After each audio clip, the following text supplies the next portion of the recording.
আসসালামু আলাইকুম এভরিওয়ান। আজকে আমি বানাচ্ছি হচ্ছে থাই ভেজিটেবল দেশি স্টাইলে। আর এমনভাবে বানাবো যেন বাচ্চা, আমরা বড়রা, অ্যাডাল্ট আর বাচ্চারা সবাই খেতে পারি। সো ফার্স্ট আমি বাটার দিয়ে নিয়েছি। বাটারটা অনেক হেলদি, আপনারা চাইলে তেলও দিতে পারেন। তারপরে হচ্ছে আদা কুচি আর হচ্ছে রসুন কুচি একটা চামচের মতো দিয়ে দিলাম হচ্ছে পেঁয়াজ কুচি 1 টেবিল চামচ। পেঁয়াজটা একটু নরম হয়ে গেলে দিয়ে দিব হচ্ছে পিস করা ছোটো ছোটো পিস করা চিকেন। আমি এখানে চিকেন কিন্তু স্টিম করিনি আগে। তারপরে হচ্ছে আমি মাশরুম দিয়ে দিচ্ছি, তারপরে গ্রিন চিলি দিয়ে দিচ্ছি এবং চিকেন স্টক দিয়ে দিলাম, আমার কাছে আগে ছিল, আপনারা চাইলে গরম পানি ইউজ করতে পারেন।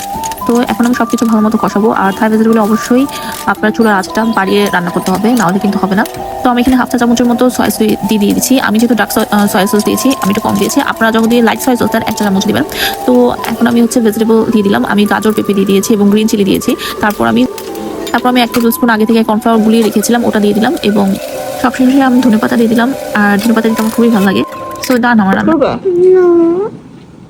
পুশ করবা আমাকে কখনো? ধাক্কা দিবা? সত্যি তো?